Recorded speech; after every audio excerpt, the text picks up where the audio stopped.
ባይዘው ኢትዮጵያን ከዚህ በኋላ አታራግቡ፣ ይቅርታ ጠይቋቸዋል። ይቅርታ ጠይቃለሁ ለኢትዮጵያ ሕዝብ ነው ያለው። የኢትዮጵያ ሕዝብ እስካሁን በመቆየቴ ኖርማል ያልሆነውን ነገር ኖርማል አይደለም ብዬ ባለመናገሬ ይቅርታ ጠይቋቸዋል ማለት ነው። ስለዚህ ኖርማል አይደለም።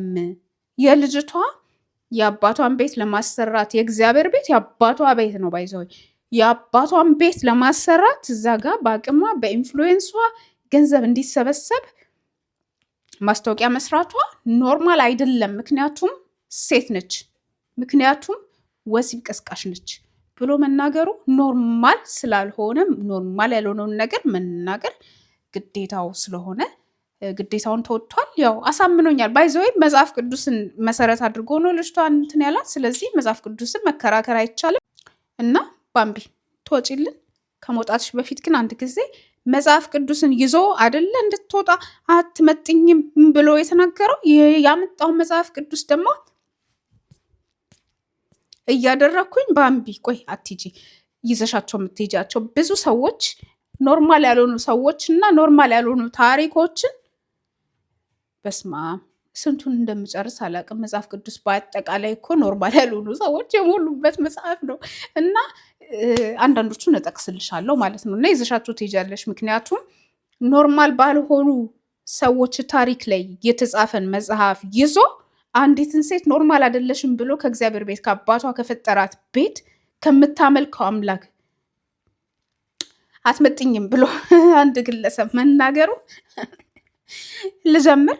እሺ የማዳም ቅመሞች አንዴ ኑ ልንገራችሁ፣ እናንተንም ትንሽ ከእናንተ ጋር የሚገናኝ ታሪክ ነው። ባይዘወይ እንግዲህ ክርስትና ስትሉ የአብርሃም አምላክ የይስሐቅ አምላክ የያዕቆብ አምላክ ነው የሚባለው አይደለ? የአብርሃምና የሳራ ያድርግላችሁ ይባላል ቤታችሁን። የአብርሃምና የሳራ ሳራ ባይዘወይ ማዳም ነበረች። ያ ማዳም ነበረች። ሳራ ማለት አሰሪ ነበረች። የማዳም ባል ደግሞ አብርሃም ነበረ በዛ ጊዜ ማለት ነው። ቅመማቸው የማዳም ቅመም ደግሞ ማን ነበረ? ስሟ አጋር ትባል ነበረ። ከግብፅ ነው ሄደችውና እነሱ ቤት ትሰራ ነበረ እና እግዚአብሔር እንግዲህ ልጅ እንደሚሰጣቸው በስተርጅና አሮጊት ነበረች እና በስተርጅና ልጅ እንደሚሰጣቸው ትንቢት ተነግሯቸዋል። እሱን እየጠበቁ ነበረ እና ቢሞክሩ እድሜም ስለሄደ ማለት ነው እና አልሆነም፣ ግን ቃል ተገብቶላቸዋል ከእግዚአብሔር። ከዛ እች ሴትዮ እድሜዋንም አየች፣ ይሄ ነገር አይሆንም እግዚአብሔርን ዝም ብዬ ነው እየጠበቅኩ ያሉት ትልና ከዛ አጋርን ታያታለች ስትሰራ እልፍ ስትል እንደ አይኗን ጣል ታርግ። ልጅ ነች ገና አንድ ለጋናት በቃ መውለድና እንትን ማለት የምትችል። ከዛ በኋላ አይዲያ ይመጣላታል። ይህን አይዲያ ሄዳ ለባሏ ለአብርሃም ከዛ በኋላ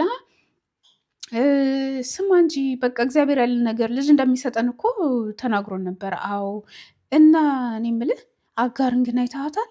አዎ ምን አስበሽ ነው?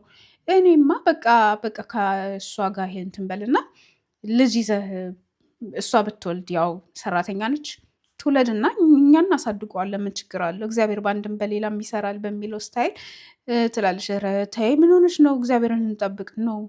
ከእሷ ውለድ ሰራተኛ ምንድን ነው ታዲያ እዚህ የምትሰራው? ቦዲዋ ምንድን ትውለድ በቅ ትለዋለች። እንግዲህ አጋር በሰውነቷ ላይ እንትን የላትም ማለት ነው። ባሪያ ነች። መጽሐፍ ቅዱስ ነው ባሪያ ነች የሚለው እና ባሪያዋ ጋር ሄድና እንትና አብርሃም ጉድ ይልና ታረግዛለች ማለት ነው። ከዛ በቃ ይጠበቃል ምናምንና ካረገዘች በኋላ የማዳም ቅመም ሳራን በጎንዮሽ ማየት ጀመረች። እኛ ችግር አለብን አይደል ሴቶች፣ በቃ እሷ አሮጊት ነች፣ በቃ ባሏ አብሯት ተኝቷል፣ ኩራት ማለት ጀመራት እና ስታይ ሁኔታው አልጣማትም። ታንገላታት ነበረ፣ ታመናጭቃት ነበረ ሳራ ማለት ነው። በቃ አልተግባቡም እና ከዛ መጨረሻ ላይ እስማኤል ይወለዳል።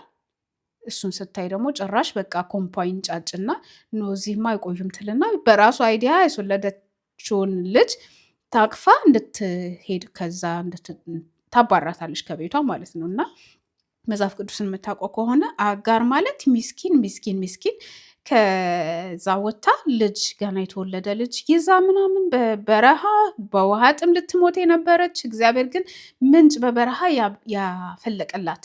ያንን ምንጭ ደግሞ በደንብ ሳታየው እንደ እግዚአብሔር በምልክት አድርጎ አጠጥቶ እሷንም እስማኤልንም ያዳናት። እስማኤል ነው ባይዘወይ አብርሃም ይስሐቅን ቃል የተገባለት፣ ግን እሷ ሰራተኛዋ ምን ትሰራለች?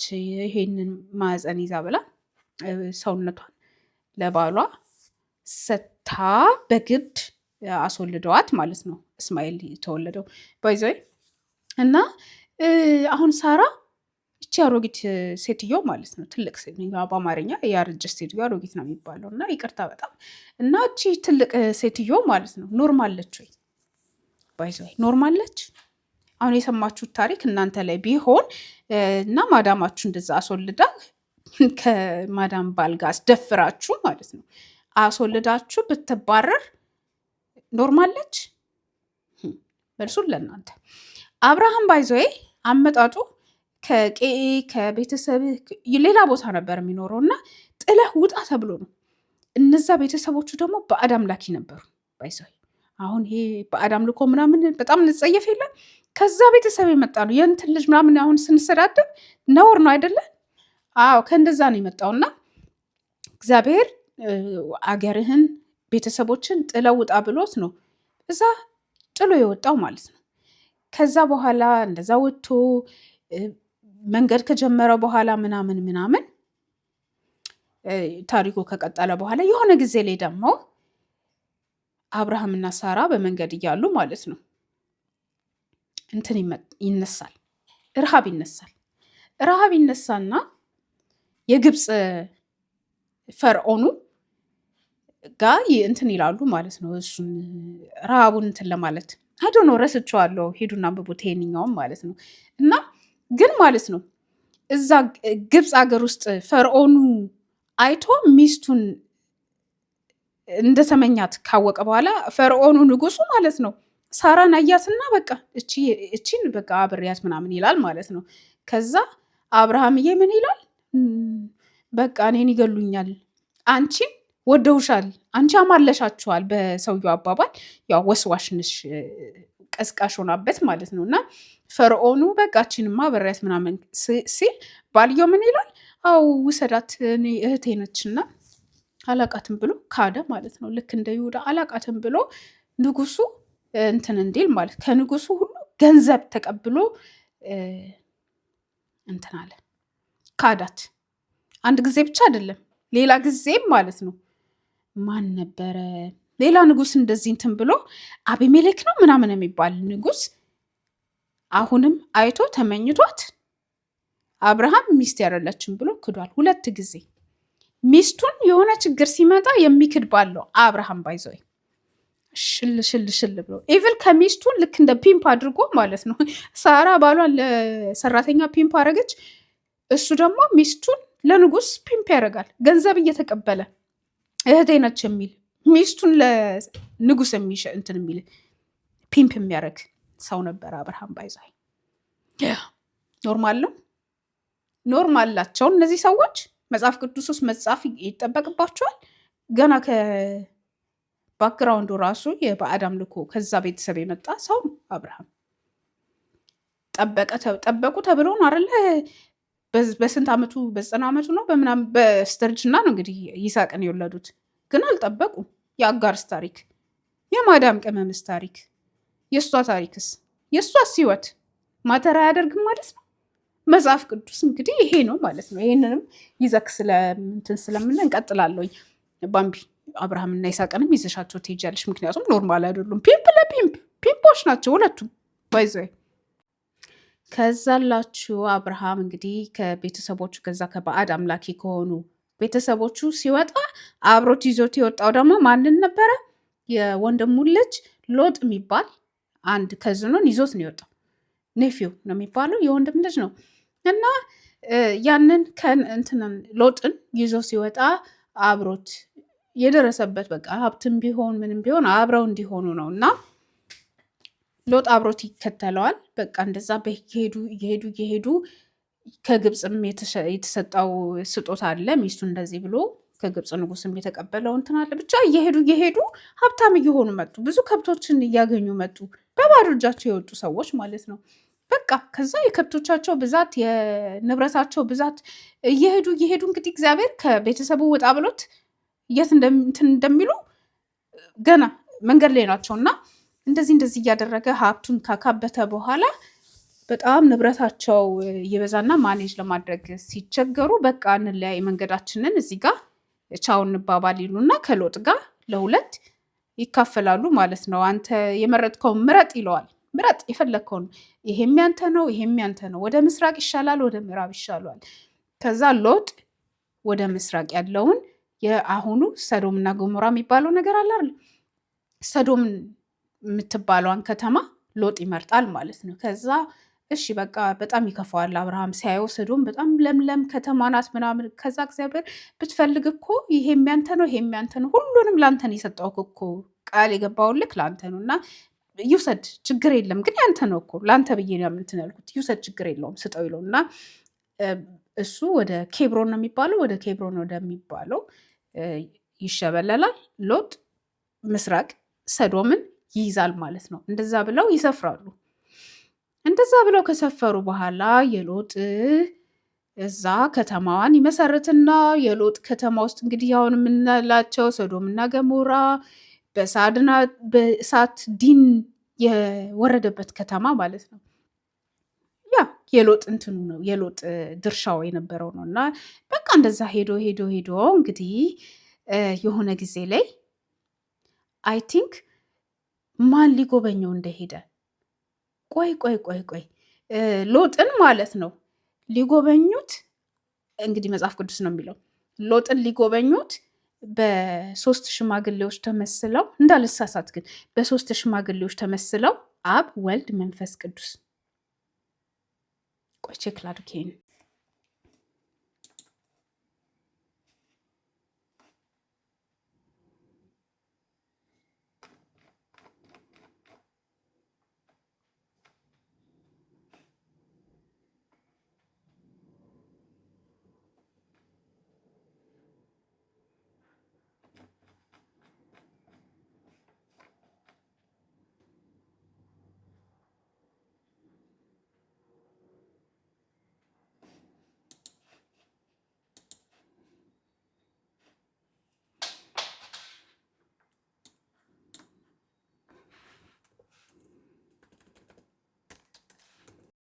አገኘሁት።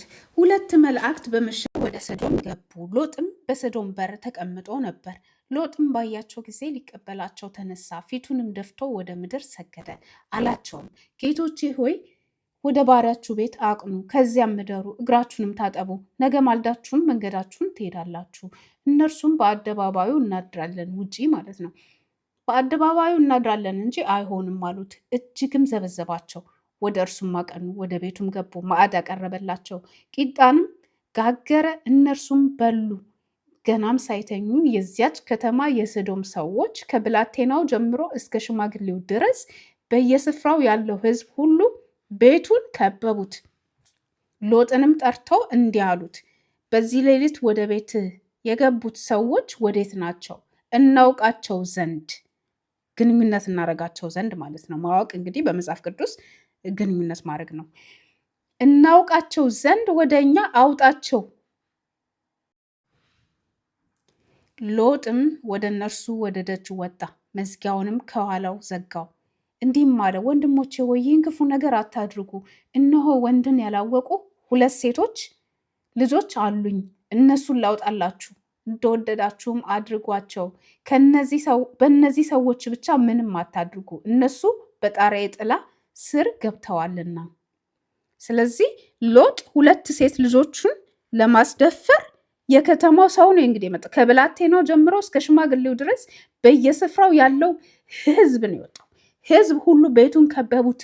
ሎጥንም ጠርተው እንዲህ አሉት፣ በዚህ ሌሊት ወደ ቤት የገቡ ሰዎች ወዴት ናቸው? እናውቃቸው ዘንድ ወደ እኛ አውጣቸው፣ እንገናኛቸው ዘንድ እንግዶቹን ሲሉት፣ እንግዶቹን አክብሮ እኔ እንደውም ሁለት ወንድ የማያውቁ ድንግል የሆኑ ሴት ልጆች አሉኝ፣ እነሱን እንደፈለጋችሁ አድርጓቸው፣ አወጣላችኋለሁ ብሎ ለሕዝብ ሁለት ሴት ልጆቹን የሚሰጥ ሰው ነው ሎጥ ማለት። ይሄ ሰውዬ ኖርማል ነው? እሱንም ንገሩኝና ይውጣ ወይስ አይውጣ የሚለውን ወስኑልኝ። ባምቢ ይዛቸው ትሄድ፣ ያው ልትወጣ ስለሆነ ማለት ነው። አብርሃምን ሳራን ሎጥን ይዛቸውን እንድትሄድ እናድርጋት። ኖርማል ስላልሆነ ሁለት ልጆቹን ለህዝብ ለተራበ ቤቱን ሊገነጥሉት የሚያንኳኩ የሆኑ ሰዎችን ኦልሬዲ አውጣልን በቃ እንገናኛቸው የሚሉ ሰዎችን ሁለት ልጆችን ልስጣችሁ የሚል ጀግና ነው ሎጥ። እና በይስሐቅ ዘመን በአብርሃም ልጅ ይስሐቅ ዘመን ደግሞ ሚስቱ ርብቃ ነች፣ ታውቃላችሁ። በእነሱ ዘመን ደግሞ ሌላ ረሃብ ይነሳል ማለት ነው። በአብርሃም ጊዜ ወደ ግብፅ ነበረ ሊጠለሉ የሄዱት። ይስሐቅና ሚስቱ ደግሞ ረሃብ ሲመጣባቸው ወደ ፍልስጤም ይሄዳሉ። የፍልስጤም ንጉሥ የነበረው አቤሜሌክ፣ ቅድም አብርሃም ብዬ ያልኩትኝ የአቤሜሌክ የፍልስጤም ንጉሥ በይስሐቅ ጊዜ የነበረው ነው። እና እሱ ጋር ሊጠለሉ ይሄዳሉ ማለት ነው ረሃብ ስለነበረ። ከዛ በኋላ ሚስቱ አሁንም የይስሐቅ ሚስት ርብቃ በጣም ቆንጅዬ አማላይ ነበረች። ከዛ በቃ ሁሉም ሰው ነው የሚመኛት ምናምን ማለት ነው። እና ይሄንን ሲያይላችሁ ይስሐቅ ምን ይላል? እህቴ ነች ሚስት አይደለችም ብሎ እንትን ይላል ማለት ነው። ከዛ የሆነ ጊዜ ላይ እንደዚህ ከሩቅ ከከፍታ ላይ ሆኖ ንጉስየው ሲያይ ታች እንዴ ይላል፣ እህት አይደለች እንዴ? ኧረ ሚስቴ ነች እንዳትገልብኝ ብዬ ነው እንትን ያልኩትኝ። አብርሃምም እንደዛው ማለት ነው። እና በስመ አብ ወልድ ምንድን ያደረግከው አንተ? ይሄንን ሚስትህ አይደለችም ብለን እኛ ከከተማዋ እኮ አንድ ሰው እኮ ሊገናኝብህ ይችል ነበረ። ምን አይነት ኃጢአት ነው ይዘህብን ምድራችን ላይ ልታመጣ የነበረው? በስመ አብ ይልና ንጉሱ አዋጅ ያውጃል፣ እንዳይነካ ማንም ሰው የዚህን ሰውዬ ሚስት እንዳይነካበት ብሎ እንትን ይላል ማለት ነው። ከዛ በኋላ እዛው ዘር መዝራት ይጀምራል፣ መባረክ ይጀምራል ፍልስጤም ሀገር ማለት ነው። የይስሐቅም ባህሪ እንግዲህ ትዳርን እንደ ከመጽሐፍ ቅዱስ አይደል ለምትሰብኩልን። እንግዲህ አብርሃምም ሚስት ያደለችም ችግር ሲመጣ ካድ፣ ይስሐቅም ሚስት ያደለችም ካድ። ስለዚህ ይሄ ኖርማል ነው አይደለ? ይሄ ኖርማል ነው ወይስ ይስሐቅን ይዛት ሂድ ባምቢ እሱንም ይዛው ትሄድ ወይስ ኖርማል ነው? የእሱ ይቅርታ ተደርጎለታል። እሺ እንቀጥል። ከዛ ብዙ ዘመናት ይቆጠራሉ። ይስሐቅ ከርብቃ ጋር አብረው ያረጃሉ። ሁለት ልጆች ይወልዳሉ። የይስሐቅና የርብቃ ልጆች ደግሞ ማን ይባላሉ? ያዕቆብና ኤሳው። ይስሐቅ በጣም ያረጃል። አይኑ ማየት ይሳነዋል። አይኑ ከእርጅና የተነሳ መለየት ስለሚሳነው በንብረት በሉት አስቡት። አሁን እኛ በሚገባል አሁን እንትኖች አሉ አይደለም፣ ወላጆች እንትን ሲሉ በንብረት ምናምን ይጣላሉ ልጆች። ወይም ደግሞ አንደኛው እንትን ቤስት ይጫወታል፣ አንደኛው ደግሞ ራቅ ያለ ልጅ አለ እና እንደዚህ አይነት ኬዝ ነው ያላቸው የነሱ ደግሞ ማለት ነው። እና እነዚህ ሁለት ልጆች ኤሳው በኩር ነው። በኩር እንደመሆኑ የበኩርነት መብት አለው። ምርቃት መስጠት አለበት አባትየው ይስሐቅ ለኤሳው መመረቅ አለበት፣ በተፈጥሮ ያገኘው መብት ስለሆነ ማለት ነው። እችኛዋ እናትየዋ ደግሞ ፈታላ ናት። ርብቃ ደግሞ ቤስት ፌቨራይት አድርጋ የምትለው ያዕቆብን ነው። ያዕቆብ ያንን ምርቃት እንዲቀበልላት ትፈልጋለች። ሁለቱም ልጆቿ እኮ ናቸው። ግን ትልቁን ንብረቱን እንደመቀማት ብሎ አሉ አንዳንድ እናቶች አይደለም አሁን ባለንበትም ዘመን እንደዚህ አይነት ሸረኛ እናቶች አሉ። አንደኛውን ለመጥቀም አንደኛውን እንትን ለማለት እኛ በሚገባን አሁን ባለው እንትን ፋይል እንደማቀያየር ውርስ እንደማቀያየር የሆነ ነገሮችን ወረቀቶች ላይ ሚስቲፍ እንደመስራት አርጋችሁ አስቡት። በቃ የማይገባውን ነገር ለአንደኛው ልጅ ለመስጠት ብዙ ነገር ታደርጋለች። ከዛ እንግዲህ ኤሳው እንትን ነው ጸጉራም ነው፣ እንደዚህ ጸጉራም ነው። አይ ቲንክ ያዕቆብ ደግሞ እረኛ ነው መሰለኝ። አይ ቲንክ እረኛ ነው መሰለኝ። እና ከዛ ያዕቆብ እንደዚህ ብሎ ቢተሻሻ አባዬ ቢለው ምን ቢለው ድምፃቸውን ይለያል፣ ጠረናቸውን ይለያል፣ እንትናቸውን ይለያል። ኤሳው ነው እንጂ ኤሳው እረኛ ነው ኤሳው። በዛ ላይ ደግሞ ጸጉራም ነው ደረቱ። ከዛ ጠረናቸውን ስለሚለይ አባትየው እቺ እናትየዋ ምን ታደርጋለች? በዛ ላይ ደግሞ ይሄ ሰው ባለሙያ ነው። ከእረኝነት ተመልሶ ለአባቱ ምግብ ይሰራለት ነበር። ይጣፍጥ ነበር የሚሰራው ነገር እና እቺ እናትየዋ ተንኮል አስባ ማለት ሂድና አንድ እንትን ፍየል ይሁን በግ ይታረድና ያንን ጸጉሩን የቆዳውን ልበስና ሂድና አባት ስር እኔ የምሰራልህ ምግብ ታቀርብለታለህ። እኔ ምን እንደምወድ አውቃለሁ ትልና አይም አይደለ? ከዛ ታቀርባለች። እዛች ራቅ ብላ ትመለከታለች። አባዬ ድምፁን ቀይሮ እንደ ኤሳው አስመስሎ ማለት ነው። አባዬ ወይ ልጄ እንዴት ነህ? ከዛ በኋላ ናስቲ አጠገቤ ጠጋ በል ልዳብስህ ይለዋል። ከዛ የበጉን እንትን ጸጉር አድርጎ የለ እንደዚህ ሲዳብሰው ጸጉራም ነው ጠረኑም ያው የበግ ነው የሚለው። በቃ ልጄ ኤሳው ነህ ከአንተ ነህ። ከዛ እስቲ መገበው ምስር ወጥ አድርጎ እናትየው የሰራችለትን ምስር ወጥ አድርጎ ለአባትየው መገበው። ደስ አለው አባትየው። እንዴት አባቱ የሚጣፍጥ ምግብ ነው፣ ጥፍጥ ያለ ምግብ እንደዚህ አድርጎ ልጄ ኤሳውዬ ብኩርነህን ምናምን ብሎ መረቀው። ምርቃቱን አታሎ ማን ወሰደ? ያዕቆብ ወሰደ። አታላይ እናትና አታላይ ታናሽ ወንድም። በእኛ ዘመን አታሎ ንብረት እንደሚቀማ ሰው አድርጋችሁ አስቡትና ያው በዘመናቸው ያንን ያደረጉት ማለት ነው። በእኛ ዘመን ቢሆን ፋይል ነበረ እንትን የሚለው ሚስቺፍ የሚያደርገው። ስለዚህ ያዕቆብ ሚስቺፈር ነው፣ አታላይና እናትየዋ ደግሞ ሁለት ልጆቿን የምትለያይና ተንኮለኛ፣ አንደኛው እንዲጠቀም አንደኛው እንዲጎዳ የአንደኛውን መብት የምታሰጥ ፈታላ ናት ርብቃ ማለት። ስለዚህ እኔ አሁን ጥያቄ እነዚህ ሰዎች አሁን ከባምቢ ጋር እነሱ የሚባረሩ ከመጽሐፍ ቅዱስ ውስጥ፣ ምክንያቱም መጽሐፍ ቅዱስ ውስጥ ኖርማል ስላልሆኑ ይሄ ታሪክ መጽሐፍ ነበረበት ወይ ነው ጥያቄ። ራሱ ኖርማልማ አይደለም ነው እንዴ? እሺ እንቀጥል። ከዛ በኋላ እዛው አንድ ቻፕተር ላይ ነው ሙሉ ታሪካቸው የሚያበቅ እንትን የሚለው። ከዛ በቃ 7 ዓመቱን ከጨረሰ በኋላ ላባም በእውነት አንተ ያጥንቴ ስጋዬም ነካለው 1 ወር የሚያህል ከእርሱ ጋር ተቀመጠ። ላባም ያዕቆብን ወንድሜ ስለሆንክ በከንቱ ታገለግለኝ ያለህን ምንድን ነው ንገረኝ አለው። ላባም 2 ሴት ልጆች ነበሩት። ታላቂቱ ስም ሊያ፣ የታናሺቱ ስም ራሄል ነበረ። ኦኬ። ሊያም አይነልም ነበረች፣ አታምርም ነበረ ሊያ። ራሄል ግን መልከ መልካም ነበረች፣ ፊቷም ውብ ነበረ። ያዕቆብም ራሄልን ወደደ፣ እንዲህም አለ፣ ስለ ታናሺቱ ልጅ ስለ ራሄል 7 ዓመት እገዛልሃለሁ አለው። ላባም ለሌላ ሰው ከምሰጣት ይልቅ ለአንተ በሰጣት ይሻላል፣ ከኔ ጋር ተቀመጥ አለው። እና እንደዚህ ነው። ያዕቆብም ስለ ራሄል 7 ዓመት ተገዛ፣ እርሷንም ይወዳት ስለነበረ በእርሱ ዘንድ ጥቂት ቀን ሆነለት። ያዕቆብም ላባን ወደ እርሷ ገባ ዘንድ ሚስቴን ስጠኝ፣ ቀኔ ተፈጽሟልና አለ። 7 ዓመት ካገለገለ በኋላ ከዛ ላባም የዚያን ስፍራ ሰዎች ሁሉ ሰበሰበ፣ ሰርግም አደረገ። በመሸም ጊዜ ልጁን ሊያን ራሄልን ሳይሆን ልጁን ሊያን ወስዶ ለያዕቆብ አጋባለት። ያዕቆብም ወደ እርሷ ገባ ማለት ያደረጉ ማለት ነው። ላባም ለልጁ ለሊያ ባሪያይቱን ዘለፋን ባሪያ ትሆናት ዘንድ ሰጣት። ይህን ከነሰራተኛ ነው ሊያን የሰጠው። በነጋም ጊዜ እነሆ ሊያ ሆና ተገኘች። ላባንም ምን ነው እንደዚህ ያደረክብኝ? ያገለገልኩህ ስለ ራሄል አልነበረምን? ለምን አታለልከኝ አለው። ላባም እንዲህ አለ፣ በአገራችን ታላቂቱ ሳለች ታናሺቱን እንሰጠን ወግ አይደለም። ይህችንም ሳምንት ፈጽም፣ ሌላ 7 ዓመት ደግሞ እኔ ስለምታገለግለኝ አገልግሎት እርሷን ደግሞ እሰጥሃለሁ ብሎ 14 ዓመት ሊያሾው ማለት ነው።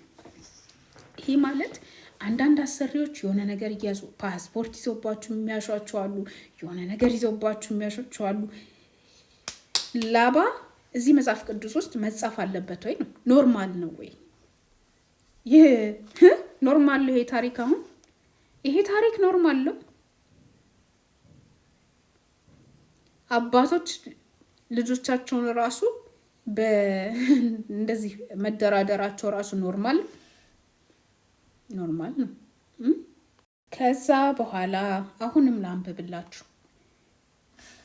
ሊያ ለያዕቆብ ትወልድለታለች። ሁለቱንም አገባ። ባይዞ የ7 ዓመቱንም ጨምሮ ራሄልን አገባ። ሊያንም አገባ ማለት ነው። እህትና እህት እና ሊያ ለያዕቆብ የወለደችለት የሊያ ልጅ ዲናም የዚያን ሀገር ሰዎች ልጆች ለማየት ወጣች። የአገሩ አለቃ የኤዋዊ ሰው የኤሞር ልጅ ሴኬም፣ ይሄ ደግሞ ስለ መደፈር ነው። የአገሩ አለቃ የኤዋዊ ሰው የኤሞር ልጅ ሴኬም አያት፣ ወሰዳትም፣ ከእርሷም ጋር ተኛ፣ አስነወራትም። ከተማ ላይ ብላ በሰላም በወጣችበት ዲና ተደፈረች ማለት ነው። ልቦናውም በያዕቆብ ልጅ በዲና ፍቅር ተነደፈ። ብላቴናይቱንም ወደዳት፣ ልቧንም ደስ በሚያሰኛት ነገር ተናገራት፣ ጀነጀናት። ሴኬምም አባቱን ኤሞርን ይህችን ብላቴና አጋባኝ ብሎ ነገረው። ኢቭን ልጅቷን ይዞ ሄዶ ከደፈራት በኋላ በፍቅሯ ስለተነደፈ ሄዶ አባቱን እንደምቺ ልጅ አጋባኝ አለው። ምንም ኖርማል አድርገው ማለት ነው። ያዕቆብም ልጁ ዲናን እንዳስነወራት ሰማ። ልጁንም ከከብቶቻቸው ጋር በምድረ በዳ ነበሩ። ልጆቹም ከከብቶቻቸው ጋር በምድረ በዳ ነበሩ። ሌሎች ልጆቹ ማለት ነው፣ ወንድሞች። ያዕቆብም እስኪመጡ ድረስ ዝም አለ፣ እየተንገበገበ። አባት ልጁ የተደፈረችበት አባት የሴኬም አባት ኤሞርም ይነግረው ዘንድ ወደ ያዕቆብ መጣ። ጭራሽ ዳርልኝ ሊለው የልጁ አባት መጣ ማለት ነው። የያዕቆብ ልጆች ይህም በሰሙ ጊዜ ከምድረ በዳ መጡ። የያዕቆብን ልጅ በመተኛቱ በእስራኤል ላይ ስንፍናን ስላደረገ አዘኑ፣ እጅግ ተቆጡ፣ እንደዚህ አይደረግምና። ኤሞርም እንዲህ ብሎ ነገራቸው፣ ልጄ ሴኬም በልጃችሁ ፍቅር ልቡ ተነድፏልና ሚስት እንድትሆነው ባካችሁ እርሷን ስጡት፣ ጋብቾችም ሁኑን፣ ሴቶች ልጆቻችሁን ስጡን፣ እንደውም ሌሎቹንም እናንተ የእኛን ሴቶችን ልጆች ውሰዱ፣ ከእኛም ጋር ተቀመጡ። ሴቶቹን ነው እንግዲህ ስጡንና ውሰዱ የሚሉት። ሴቶች ማለት በዛ ዘመን የሚሰጡ እንባ ማበሻዎች ናቸው። ለውጥ ጊዜ ማይታችኋል። ንዴት ማብረጃዎች ናቸው። ለከተማ ቢሰጧቸው ችግር የለባቸውም። ቢደፈሩና ቢመጡ መዳር ነው። እንደውም ሌሎቹንም ጨምረው ስጡንና የእኛንም እንስጣቸው። መገበያ ገንዘብ ናቸው ሴቶች በእነሱ ጊዜ። ኖርማል ነው አይደል ይሄ። ኤሞርም እንዲህ ብሎ ነገራቸው፣ ልጄ ሴኬም በልጃችሁ ፍቅር ልቡ ተነድፏልና ሚስት እንድትሆነው ባካችሁ እርሱን ስጡት፣ ጋብቾችም ሴኬም አባቷን ወንድሞቿን እንዲህ አለ፣ በፊታችሁ ሞገስ ተቋረጠ። ኤሞርም እንዲህ ብሎ ነገራቸው፣ ልጄ ሴኬም በልጃችሁ ፍቅር ልቡ ተነድፏልና ሚስት እንድትሆነው ባካችሁ እርሷን ስጡት፣ ጋብቾችም እንሁን፣ ጋብቾችም ሆነን ሴት ልጆቻችሁን ስጡን፣ እናንተም የእኛን ሴት ልጆች ውሰዱ። የእናንተን ሴት ልጆች ስጡን፣ የእኛን ሴት ልጆች ውሰዱ። እንግዲህ መጽሐፍ ቅዱስ ይሄ ነው። ሴት ልጆች ከሆናችሁ እናንተ እርቅ መፈጸሚያ መገበያያ ከብት ምናምን ሲሰጥ ሴት ልጆቻችሁን ስጡን፣ ሴት ልጆቻችሁን ውሰዱ፣ ስጡን የሚባባል ሚስቶቻችሁን ለንጉስ እንካ አተማምጣ ሴት ልጆችን መታረቂያ ቤተሰብ የሚፈጠርበት መዋደጃዎች ይቅር የሚባባሉበት ኢቭን ደፍረዋት እንኳን ስጡን ብለው ሊመጡ ይቅርታ እንኳን ሊጠይቅ አይደለም የመጣው ማለት ነው። የፈለጋችሁትን ስጡን፣ የቀሩትን ሁሉ ይጠይቃል። ከዛ ሴኬም አባቱን ይችን ብላቴና ቆየቱ ጋር ከእኛም ጋር ኤሞርም እንዲህ ብሎ ነገራቸው፣ ልጄ ሴኬም በልጃችሁ ፍቅር ጋብቾችም ሁኑ፣ ከእኛም ጋር ተቀመጡ፣ ምድሪቱን በፊታችሁ ናት፣ ኑሩባት፣ ነግዱባት፣ ግዟትም። ሴኬምም አባቷንና ወንድሞቿን እንዲህ አለ፣ በፊታችሁ ሞገስ ባገኝ የምትሉኝን እሰጣለሁ፣ ብዙ ማጫና እጅ መንሻ አምጣ በሉኝ፣ በነገራችሁኝ መጠን እሰጣለሁ። ይች ብላቴና ግን አጋቡኝ። የያዕቆብ ልጆች ለሴኬምና ለአባቱ ወንዶቹ ማለት ነው፣ የዲና ወንድሞች ግን የያዕቆብ ልጆች ለሴኬምና ለአባቱ ለኤሞር በተንኮል መለሱ፣ እህታቸውን ዲናን አርክሷታልና፣ ወንድሞቿ ግን ተንኮል እያሰቡለት ነው። ከዛ በኋላ ሎንግ ስቶሪ ሾርት ምን ይሉታል ወንድሞቹ፣ እኛ ላልተገረዘ ሰው እህታችንን አንድርም፣ እንድናጋባችሁ ከፈለጋችሁ እንዳለ ወንዶቹ መገረዝ አለባችሁ፣ እንዳለ የከተማው ወንዶች መገረዝ አለባችሁ፣ ከዛ እህታችን እንድራለን፣ ወጋችን እንደዛ ነው ይሏቸዋል። በቃ ልጁ በጣም ደስ ይለዋል፣ ይቅበጠበጣል። ጊዜ ሳይፈጅ ሄዶ ይገረዛል። የከተማው ወንድ ሁሉ ይገረዛል። ቁስላቸው እንደዛ እንዲህ እያሉ እየሄዱ ወንድሞቿ እየሄዱና ከተማውን ሙሉ ነው የተበቀሉት ማለት ነው። ይዘርፏቸዋል እንዳለ ብስብስ አድርገው በደንብ የወንዶቹን ገለው ምናምን የእህቶቻቸውን እንትን ይበቀላሉ ማለት ነው። ስለዚህ የደፈረ ጭራሽ የሚጠይቅባት መደራደሪያ ናት ማለት ነው ሴት ልጅ። ይሄ ታሪክ አሁን ኖርማል ነው። መደፈር በሚለው ደግሞ ሌላ ይዤላችሁ ልምጣ፣ ስለ መድፈር እና ስለ መደፋፈር። ያው ቅደም ተከተሉን አልተከተልንም። ሁለተኛ ሳሙኤል ምዕራፍ 13 ላይ ደግሞ ሄድን ስለ መድፈር። ምዕራፍ 13 ቁጥር 1 ከዚህም በኋላ የዳዊት ልጆች ታሪክ ነው። ከዚህም በኋላ እንዲህ ሆነ፣ ለዳዊት ልጅ ለአቤሴሎም አንዲት የተዋበች እህት ነበረችው። አቤሴሎም ስሟም ትዕማር ነበረ። የዳዊትም ልጅ አምኖን ወደዳት። ለዳዊት ልጅ ለአቤሴሎም አንዲት የተዋበች እህት ነበረችው፣ ስሟም ትዕማር ነበር። የዳዊትም ልጅ አምኖን ወደዳት። ምንድነው 10 የዳዊት ልጅ የሚለው? ሶስቱም እህትና ወንድሞች አይደሉ እንዴ? የዳዊት ልጅ አቤሴሎም አንዲት የተዋበች እህት ነበረችው። በእናት አይገናኙም ማለት ነው። አቤሴሎምም የዳዊት ልጅ ነው፣ አምኖንም የዳዊት ልጅ ነው። የአቤሴሎም እህት ከሆነች እንግዲህ ወይ በእናት የዳዊት ልጅ አይደለችም፣ አይዶን ነው፣ ግን እህት ነበረች።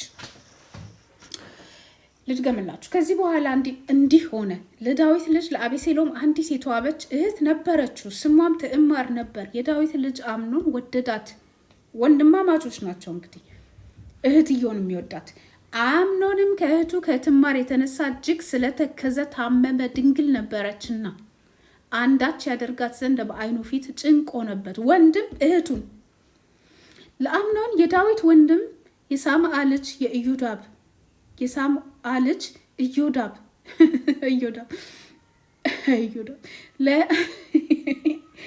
ቁጥር 3 ልድገመው። ለአምኖንም የዳዊት ወንድም የሳምዓ ልጅ ኢዮዳብ የሚባል ወዳጅ ነበረው። ጓደኛው ጋር ሄድና ኢዮዳብም እጅግ ብሉክ ኢዮዳብ የመከረው እንግዲህ እስቲ እና አምኖን እህቱን አፍቅሮ እጅግ ተጎዳና ጓደኛ ኢዮዳብ ጋር ሄዶ ያማክረዋል። ኢዮዳብ በጣም ብልህ ስለነበረ ማለት ነው። እርሱም የንጉሥ ልጅ ወይ ስለምን ቀን በቀን እንደዚህ ከሳ አትነግረኝምን አለው። አምኖንም የወንድሜን የአቤሴሎምን እህት ትዕማርን እወዳታለሁ አሉ።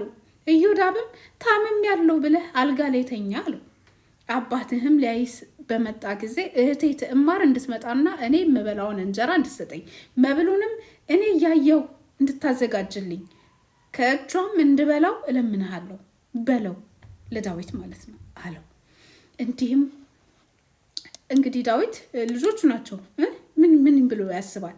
እንዲሁም አምኖን ታመም ያለው ብሎ ተኛ። ንጉሱም ሊያየው በመጣ ጊዜ አምኖን ንጉሱን እህቴ ትዕማር እንድትመጣና እኔ እያየው 2 እንጎቻ እንድታደርግልኝ ከእጇም እንድበላ እለምንሃለሁ አለው።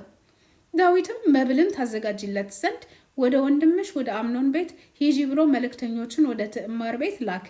ትዕማርም ወንድሟን ወደ ወንድሟ ወደ አምኖን ቤት ሄደች። አምኖን አምና ማለት ነው። ከዛስ ተኝቶ ነበር። ዱቄትም ወስዳ ለወሰች። አልተዘጋጀችበትም። በቃ ጣል አድርጋ ወንድሟን ለማለት ዱቄት ሊጥ በልጦና እያየም እንጎቻ አደረገችለት፣ ጋገረችም። ምጣዱንም ወስዳ በፊቱ ገለበጠችው። እርሱ ግን ይበላ ዘንድ እምቢ አለ። ዘግቶታል። የቱ ጋር ነኝ? ምጣዱንም ወስዳ በፊቱ ገለበጠች። እርሱ ግን ይበላ ዘንድ እምቢ አለ። አምኖንም ሰውን ሁሉ ከእኔ ዘንድ አስወጡልኝ። ጠያቂዎች ነበሩ፣ ባይዘይ አስወጡ አለ። ሰውም ሁሉ ከእርሱ ዘንድ ወጣ፣ እንዳለ ጎረቤቱ ማለት ነው። አምኖንም ትዕማርን ከእጅሽ በላ ዘንድ መብሉን ወደ እልፍኝ አስገቢው አላት። መኝታ ቤት ማለት ነው።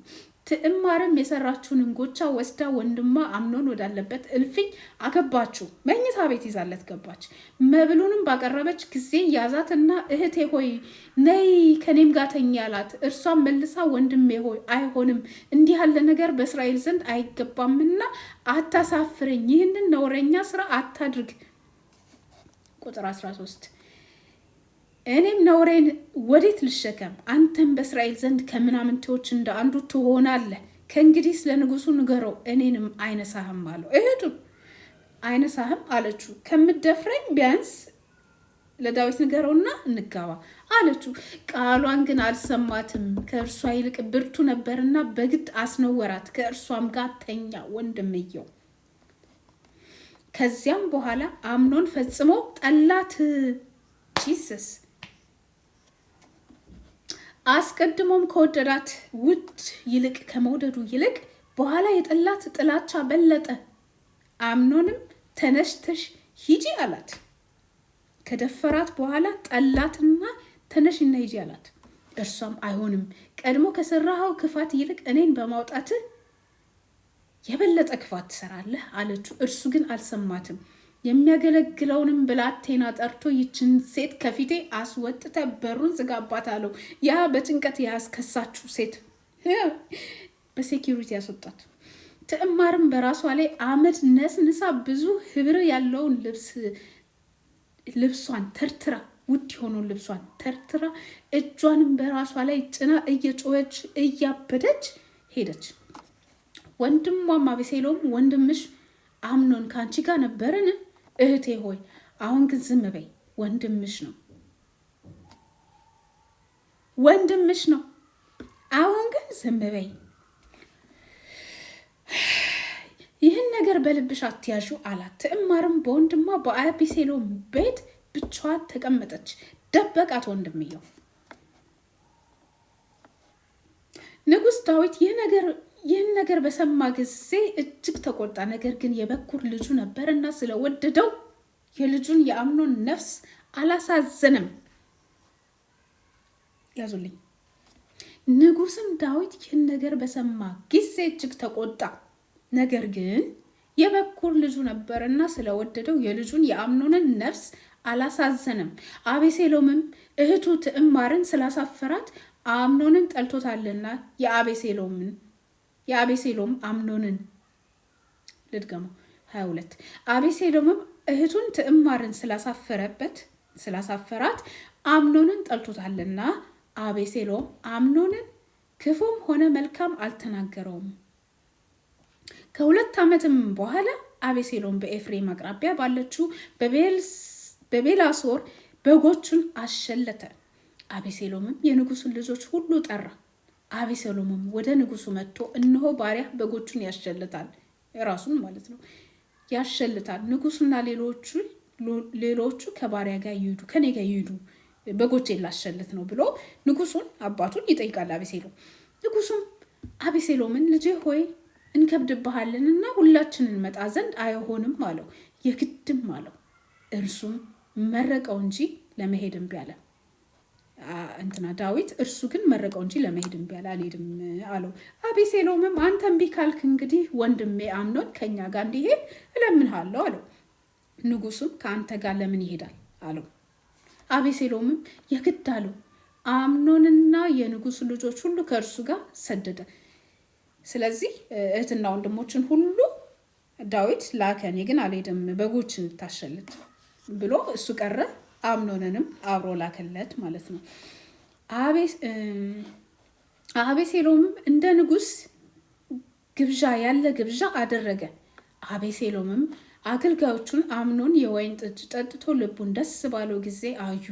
ሞቅ እያለው ነው አምኖን ማለት ነው። አምኖንን ግደሉ ባልኳችሁ ጊዜ ግደሉት፣ አትፍሩም፣ ያዘዝኳችሁ እኔ ነኝና በርቱ ጽኑም ብሎ ለባሪያዎቹ አዘዛቸው። አቤሴሎምም አገልጋዮቹን አቤሴሎም እንዳዘዛቸው በአምኖን ላይ አደረጉበት። የንጉስ ልጆች ሁሉ ተነስተው በየበቅሎቻቸው ተቀምጠው ሸሹ። የንጉሱ ልጆች ወንድም እህቱ የተባሉት ሁሉ ምን ጉድ መጣ፣ በቃ ወንድማችን ሞተ፣ ወንድሙን ገደለ ብለው ሸሹ። አባት ቤቱ ነው። ይሄ አሁን በራሳችሁ አሁን ባለ በእኛ ሶሳይቲ አድርጋችሁ አስቡት ይሄንን ታሪክ ማለት ነው። የእህቱን መደፈር ለመበቀል ነው ወንድምየውን የገደለው። ነገር ግን ስለ አቤሴሎም የምናውቀው ታሪክ ሌላ ነው። አቤሴሎም ከዳዊት ጋር እንግዲህ ያለው ጸብ እዚህ ጋር ነው የሚጀምረው ማለት ነው። ለእህቱ ብሎ ነው።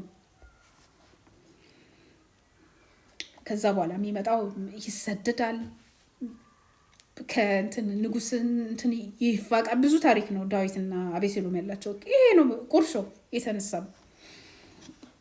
ከዛ የአቤሴሎም አገልጋዮች ቤቱ ጋር 30 ላይ ገናም በመንገድ ሲሄዱ ለዳዊት አቤሴሎም የንጉስ ልጆችን ሁሉ ገሏል፣ እነርሱም አንድ አልቀረም የሚል ወሬ መጣለት። ወሬ ደግሞ አቀባይ እንዳለ ልጆችህን ያቆምኩት ነው። ከዛ ወሬኞቹ ሄደው እነዛ ተመልሰዋል አይደለ? ወንድሙ ሲገሉ ወንድሞቹ ሌሎቹ እህቶቹ ምናምን ያምልጠው ወደ ቤት እየተመለሱ ገና መንገድ ላይ ሳይደርሱ ወሬኛ ቀድሞ ሄዶ ለአባትየው ተጫረሱልህ፣ በቃ አቤሴሎም እንዳለ ልጆችህን ፈጀልክ፣ የቀረ አንድም የለም ብለው ወሬ መጣለት።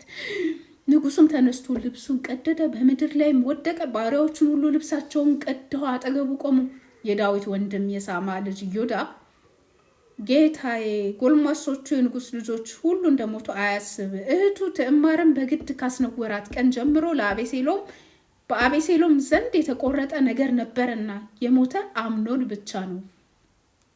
አቤሴሎምን ወደድኩት እናንተ፣ የሞተ አምኖን ብቻ ነው። አሁንም የሞተ አምኖን ብቻ ነው እንጂ የንጉስ ልጆች ሁሉ ሞቱ ብሎ ጌታዬ ንጉስ ይህንን ነገር በልቡ አያኑር አለው። አቤሴሎምም ኮበለለ። ጉበኛውም ጎልማሳ ዓይኑን እያየ ከፍ አደረገ። እነሆም ብዙ ሰዎች በኋላው በተራራው አጠገብ በመንገድ ሲመጡ አየ። ኢዮዳብም ንጉሱን እነሆ የንጉስ ልጆች መጥተዋል፣ ልጆች ማለት ነው የተቀሩት፣ ባሪያህ እንዳለው እንዲሁ ሆኗል አለው። ተናግሮን በጨረሰ ጊዜ እነሆ ወዲያው የንጉስ ልጆች ገቡ፣ ድምፃቸውን ከፍ አድርገው አለቀሱ። በቃ ለቅሶ ቤት ሆነ ማለት ነው። ደግሞ ንጉሱና ባሪያዎቹ እጅግ ታላቅ ለቅሶ አለቀሱ። አቤሴሎም ግን ኮብልሎ ወደ ጌሹር ንጉስ ወደ አሚሁድ ልጅ ወደ ተልማይ ሄደ። ዳዊትም ሁልጊዜ ለልጁ ያለቅስ ነበረ። አቤሴሎምም ኮብልሎ ወደ ጌሹር ሄደ። በዚያ 3 ዓመት ያህል ተቀመጠ። ንጉሱ ዳዊት ስለ አምኖን ሞት ተጽናንቶ ወደ አቤሴሎም ይሄድ ዘንድ እጅግ ናፈቀ። ይህንኛውን ደግሞ ልጅ መናፈቅ ጀመረ ማለት ነው እያለ ይቀጥላል። እናንተ ይህን ነገር ቀጥ እያነባዋለሁ፣ ደስ ይላል ይሄ ታሪክ እና ማለት ነው። ወንድሞች ናቸው እዛ ጋም የተበቀሉት፣ እዚህ ጋም የተበቀሉት ቤተሰቦች እንዴት ሴቶችን ትሪት ሲያደርጉ እንደነበረ፣ እንዴት መደራደሪያ እንደሚያደርጓቸው፣ ቢደፈሩም ችግር እንደሌለው እዚህ ጋር ታያላችሁ ማለት ነው። ይሄ ኖርማሉ አይደለ? ስለ መድፈርና መደፋፈር ነው አሁንም እያወራን ያለ ነው። መጽሐፍ ቅዱሳችንን እያነበብን ነው። እንግዲህ ምን ይላል መጽሐፍ ቅዱስ? ኖርማል ነው ኖርማል አይደለም? ከዛ መሳፍንት 19 ላይ ነው የምንሄደው። ከዛ በኋላ መሳፍንት 19 ላይ ከ1 ጀምራችሁ እስከ 9 ድረስ ያለውን አንብቡ። ይሄ ታሪኩ ምንድነው? አንድ ሰውዬ ነበር እና ያ ሰውዬ ቁባት አገባ ነው የሚባል። ቁባት እንግዲህ ውሽማ ናት። አይዶ ነው እንዴት ውሽማ እንዴት እንዳገባ አላውቅም። ብቻ ግን ያቺ ሴት ያገባት ቁባት አመነዘረችበት፣ ቺት አረገችበት። ከዛ ይናደድና ገና ቆይ ላንብበው እዚህ ጋር። በዚያም ዘመን በእስራኤል ዘንድ ንጉስ በሌለበት ጊዜ በተራራማው በኤፍሬም ሀገር ማዶ የተቀመጠ ሌዋዊ ሰውዬ ነበረ። ከቤተልሔምም ይሁዳ ሄዶ ቁባት አገባ። ላይ ከአገር ቤት እንዲያስፈር እንደ ማምጣት በሉ። ከዛ በኋላ ቁባቱም አመነዘረችበት። ትታውም ወደ አባቷ ቤት ወደ ቤተልሔም ተመልሳ ሄደች። በዚያም 4 ወር ተቀመጠች። ባሏም ተነሳ እንዴነች እና 4 ወር ሙሉ ከእርሷም ሊታረቅ ሽቶ ወደ ቤቱ ሊመልሳት ፍለጋዋን ተከትሎ ሄደ። ከእሱ ጋር 1 አሽከርና 2 አህዮች አድርጎ እርሷም ወደ አባቷ ቤት አገባችው። አባቷን ባየው ጊዜ ደስ ብሎት ሰላም አለው፣ ጋበዘው። 5 ቀን ሙሉ ምክንያት እየፈጠረ አባትየው አሳደራቸው የሆነ እያለ ማለት ነው፣ በጣም ከመቀበሉ የተነሳ። ከዛ መጨረሻ ላይ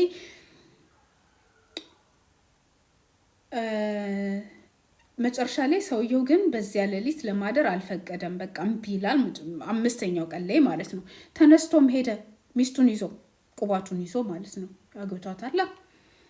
ተነስቶም ሄደ። ኢየሩሳሌምም ወደ ተባለች ወደ ኢያቡስ ፊት ለፊት ደረሰ። ከሱም ጋር 2 የተጫኑ አህዮች ነበሩ። ቁባቱም ሚስቱ ማለት ነው ከእርሱ ጋር ነበረች። ሚስቱን ይዟል። አህዮች አሉ። 1 ሰራተኛ አለ። ወደ ኢያቡስም በደረሱ ጊዜ መሸባቸው። አሽከሩም ጌታውን ና ወደዚህ ወደ ኢያቡሳውያን ከተማ እባክህ እናቅና፣ በቃ መሽቷል፣ በእርሷም ከተማ እንደር አለው። ጌታውም ከእስራኤል ወገን ወዳልሆነች ወደ እንግዳ ከተማ አንገባም፣ ወደ ጊብዓ እንለፍ አለው። አሽከሩንም ና ከእንግዲህ ከእነዚህ ስፍራ ወደ አንዱ እንቅረብ፣ በጊብዓ ወይም በራማ እንደር አለው። መንገዳቸውንም ይዘው ሄዱ። የብንያምም ነገድ ወደ ሆነው ወደ ጊብዓ አጠገብ ሳሉ ፀሐይ ገባችባቸው። በቃ አናድርም ብለው ነበር፣ ግን በቃ ቀኑ መሸባቸው። እሺ በጊብዓም ገብተው ያድሩ ዘንድ ወደዚያ ቀኑ። በቃ ምን ይደረግ ብለው ወደ እንግዳ የነሱ የማያውቁት ከተማን የሄዱት። በገባም ጊዜ ሊያሳድራቸው ማንም በቤቱ አልተቀበላቸውም። እንግዶች ናቸው። አልተቀበላቸውም እና በከተማው አደባባይ ተቀመጡ። ያው ፌርማታ ምናምን በሉ ታስቡት። አሁን በምናውቀው እነሆም 1 ሽማግሌ ከእርሻ ስራ ወደ ማታ መጣ፣ መሽቷል። ይህም ሰው ከተራራማው ከኤፍሬም ሀገር ነበረ። በጊብዓም በእንግድነት ተቀምጦ ነበር። እሱ ራሱ እንግዳ ነው። የዚያች ሀገር ሰዎች ግን ብንያማውያን ነበሩ። ክፉዎች ናቸው እናንተ። ከዛስ አይኑንም አንስቶ መንገደኛውን በከተማው አደባባይ አየ። መንገድ ላይ ጎዳና ላይ ወድቀዋል። እንግዲህ ሚስቱን ይዞ አሽከሩን ይዞ 2 አህዮውን ይዞ። ሽማግሌውም ወዴት ትሄዳለህ? ከወዴት መጣ አለው። እርሱም እኛ ከቤተልሔም ይሁዳ ወደ ተራራማ ወደ ኤፍሬም ሀገር ማዶ እናልፋለን። እኔ ከዚያ ነኝ። ወደ ቤተልሔምም ይሁዳ ሄጄ ነበር። አሁንም ወደ እግዚአብሔር ቤት እሄዳለሁ። በቤቱም የሚያሳድረኝ አጣሁ። ለአህዮቻችንም ገለባና ገፈራ አለን። ለእኔና ለገረድህ ከባሪያዎችህም ጋር ላለው አሽከር እንጀራና የወይን ጠጅ አለን። ሁሉም ነገር ለከብቶቻችንም ለእኛም አለ። አንዳችንም አላጣንም። ሁሉንም ነገር ይዘናል። ሽማግሌውም ሰላም ካንተ ጋር ይሁን፣ የምትሻውን ሁሉ እኔ እሰጥሃለሁ፣ አደባባይ ላይ ግን አትደር አለው። ወደ ቤቱም አስገባው፣ ይዞት ሄደ። እንግዲህ ከዛ ከተማ እንግዳ ሆኖ ከነሱ የተለየ አስተሳሰብ ያለው ሰው ነው። ይዟቸው ሄደ ወደ ቤቱ። ከዛ ወደ ቤቱም አስገባው። ለአህዮቹም ገፈራ ጣለላቸው። እግራቸውንም ታጠቡ፣ በሉም ጠጡም። ሰውነታቸውንም ደስ ባሰኙ ጊዜ ወስላቶች የሆኑ የከተማው ሰዎች ቤቱን ከበቡ። ልክ እንደ ሎጥ ማለት ነው። ወይ ጉድ! ቤቱን ከበቡ። የሽማግሌውን ስንት ላይ ነን? 22 ሰውነታቸውንም ደስ ባሰኙ ጊዜ ወስላቶች የሆኑ የከተማው ሰዎች ቤቱን ከበቡ፣ በሩንም ይደበድቡ ነበር። ባለቤቱንም ሽማግሌውን ወደ ቤትህ የገባውን ሰው እንደርስበት ዘንድ አውጣልን። ሰውየውን ባልየውን ማለት ነው፣ ሚስቱን ሊያስመልስ ሄዶ ሊደፈር ማለት ነው። ምን አይነት ታሪክ እንደሆነ መጽሐፍ ቅዱስ ውስጥ ነው ያለው። እንግዲህ ሎጥንም አውጣልን ያሉት መላእክቶች ናቸው፣ ግን ወንዶች ሰዎች መስለዋቸው ማለት ነው። አውጣለን፣ ሁለቱን ሰው ወንዶች አውጣለን፣ እንገናኝ። አሁንም እዚህ ጋር ወንድየውን አውጣለን ብለው ሽማግሌውን ቤቱን ይቀጠቅጡበት ነበረ።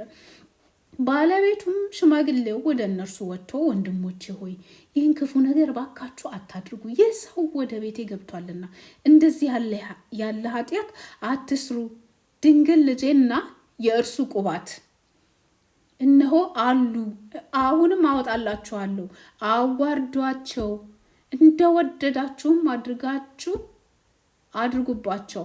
ነገር ግን በዚህ ሰው ላይ እንደዚህ ያለ ኃጢአት አታድርጉ አላቸው። እኔ የምለው ወንዶች እንዳይደፈሩ ሴት ልጆቻቸውን አውጥቶ ቢጥሉ ችግር የለባቸው ሲጀመር ማለት ነው። መጽሐፍ ቅዱስ ውስጥ እንዴት ምን አይነት ታሪክ ነው? ሁለቴ ቤት እየተደበደበ ወንዶችን አውጡልን እያሉ የሚደፍሩት ምን ጉድ ነው? ኖርማል ነው ይሄ? ኖርማል ነው ወይ አባቴ? እና በኋላ ምን አለ ሰውየው? የኔ ድንግል ልጅ አለች፣ እሷን ላውጣላችሁ፣ እንዲሁም የእሱ ሚስት አለች ቁባት፣ አውጣላችሁና እንደፈለጋችሁ አዋርዷቸው፣ ችግር የለባቸውም። ስለዚህ መጽሐፍ ቅዱስ ውስጥ ያሉ ሴቶች ንዴት ማብረጃ፣ ስሜት ማብረጃ፣ ወንድ ልጅ እንዳይደፈር የጥይት መከላከያ አውጥተው የሚጣሉ አባት እንኳን አውጥተው የሚጥላቸው ባል አውጥተው የሚጥላቸው ናቸው። ኖርማል አይደል? ያው መጽሐፍ ቅዱስ። ባለቤቱም ሽማግሌ ወደ እነርሱ መጥቶ ልድገምላችሁ ለምን እንዲሰማችሁ፣ ወንድሞቼ ወይ ይህንን ክፉ ነገር ባካችሁ አታድርጉ። ይህ ሰው ወደ ቤቴ ገብቷልና እንዲህ ያለ ኃጢአት አትስሩ። ለእንግዳ ሰው ተቆርቆሮ ድንግል ልጁን ለመስጠት ነው እንግዲህ ያው የሚደራደረው። ድንግል ልጄና የእርሱ ቁባት እነሆ አሉ ጋማ ጋማ ብለው እነዚህ ይላችሁ፣ አሁንም አወጣቸዋለሁ፣ አዋርዷቸው፣ እንደወደዳችሁም አድርጉባቸው። ነገር ግን በዚህ ሰው ላይ እንዲህ ያለ ኃጢአት አታድርጉ አሏቸው። ወንድ ላይ ሲሆን ኃጢአት ለሱ ድንግል ሴቱንና ያቺን ሚስቱን አውጥቶ ሲደፍሩ እንደወደዱ ሲያደርጉ ይሄን የመሰለ ኃጢአት አታድርጉ ብሎ አይከራከርም። ጂሰስ ማብረጃ ናቸው። ለእንግዳ ደግሞ ለማያውቀው እንግዳ ሴት ልጁን ሁሉ ለመሰዋት ዝግጁ ነው ይሄ ሰውዬ። ሎጥም ተመሳሳይ ማለት ነው። 25 ሰዎቹ ግን ነገሩን አልሰሙም። ሰውየውም ቁባቱን ይዞ አወጣላቸው። ባልየውም ጭንቅላቱ እንደዚህ ነቀነቀ አይደል? አወጣላቸው። አዎ እስቲ ሞክራቸው ብሎ እዛ በሩ ጋር ተደብቀው እሷን ገፍትረው አወጡና በሩን ዘጉት። ሰዎቹ ግን ነገሩን አልሰሙም። ሰውየውም ቁባቱን ይዞ አወጣላቸው። ደረሱባትም። ቁባቱን ይዞ አወጣላቸው። ባልየው ነው ያወጣላቸው። ዋት ቁባቱን ይዞ ሚስቱ ነው ይዞ አወጣላቸው እና በሩን ሰካው እንዳይነኩት እሱን። ደረሱባትም፣ ተገናኟት። ሌሊቱንም ሁሉ እስኪነጋ ድረስ አመነዘሩባት። ጎህ በቀደደ ጊዜ ለቀቋት። ሌሊቱን ሙሉ። ሴቲቱም ማለዳ መጣች፣ ጌታዋን ባለበት በሰውየው ቤት ደጅ ወድቃ እስኪነጋ ድረስ በዚያ ቀረች። ጌታዋም ለምንድን ነው ጌታዋ የሚለው? እሺ ጌታዋም ማለዳ ተነስቶ የቤቱንም ደጅ ከፈተ፣ መንገዱንም ለመሄድ ወጣ። መንገዱን ለመሄድ ወጣ። ኖርማል ዴይ ለሱ ማለት ነው፣ ቢዝነስ አስ ዩዥዋል። ወደ ቤቱ ለመሄድ ጌታው ነው ወይስ ሽማግሌው? የሽማግሌው ሴት ነች እቺ። አይ ዶንት ኖ። እስቲ ናምበር። ሴቲቱ ማለዳ መጣች፣ ጌታዋን ባለበት በሰውየው ቤት ደጅ። ጌታዋን ባለበት በሰውየው ቤት። ጌታዋ የሚለው ሚስቱን ነው፣ ባሏን ነው። በሰውየው ቤት ደጅ ማለት ጌታዋ ሰውየው ነው ማለት ነው። ሴቲቱም ማለዳ መጣች፣ ጌታዋን ባለበት በሰውየው ቤት ደጅ ወድቃ እስኪነጋ ድረስ በዚያ ቀረች። ሌሊቱን ሙሉ ሲጫወቱባት አድረው እየተጎተተች መታ እዛ ወደቀች ማለት ነው። ጌታዋም በማለዳ ተነሳ፣ የቤቱንም ደጅ ከፈተ፣ መንገዱንም ለመሄድ ወጣ። ወዴት ነው የሚሄደው? ሚስቱስ? እነሆም ቁባቲቱ ሴት በቤቱ ደጃፍ ወድቃ እጇንም በመድረክ ላይ ነበረ። እንደዚህ ደረጃው ላይ እጇ እንደዚህ አድርጋ ወድቃለች፣ ራሷን ስታ። እርሱም ተነሺ እንሂድ አላት። እርሷ ግን ሞታ ነበርና አልመለሰችም። በዚያ ጊዜ በአህያው ላይ ጫናት። ተነስቶም ወደ ስፍራው ሄደ። ወደ ቤቱን በመጣ ጊዜ ካራ አነሳ፣ ቁባቱንም ይዞ ከአጥንቶቿ መለያያ ላይ ለ12 ቆራርጦ ወደ እስራኤል አገር ሁሉ ሰደደ። ያየም ሁሉ የእስራኤል ልጆች ከግብፅ ምድር ከወጡ ጀምሮ እስከ ዛሬ ድረስ እንዲህ ያለ ነገር ከቶ አልተደረገም አልታየምም። አስቡት፣ በዚህም ተመካከሩ ተነጋገሩ ይላል። ኦኬ ደብዳቤ ጽፎ ሚስቱን ለ12 ቆራረጠና መጽሐፍ ቅዱስ ውስጥ ያለ ታሪክ ነው። ባይዘው 12 ጊዜ ከአጥንት መለያው አድርጎ ቆራረጠና ለ12ቱ የእስራኤል ነገሩ። እንግዲህ ያ ከተማ የነሱ ወገን አይደለም። ሲጀመርም ደብሮት ነበረ። አልገባም እያለ ፀሐይ እንትን ብላበት አደባባይ ላይ ተኝቶ ሰውየው አደባባይ ላይ አተኙ ብሎ በግድ ነው ገፍቶ የወሰደው እና ሚስቱን ወስዶ በአህያ ላይ ጭኖ 12 ቦታ ላይ እንትን ብሎ ደብዳቤ የጻፈው ምንድን ነው? የእስራኤል ልጆች ከምድር ከወጡ ጀምሮ እስከ ዛሬ ድረስ እንዲህ ያለ ነገር ከቶ አልተደረገምም፣ አልታየምም። አስቡት፣ በዚህም ተመካከሩ፣ ተነጋገሩም ይል ነበረ፣ ይባባል ነበረ። ስለዚህ ደብዳቤ ጽፎ ከዛ በኋላ ተበቀሉላት አልተበቀሉላት አይደለም ዋና ፖይንቴ። ኢዚስ ኖርማል? መጽሐፍ ቅዱስ ውስጥ ያለ ታሪክ ነው። ኖርማል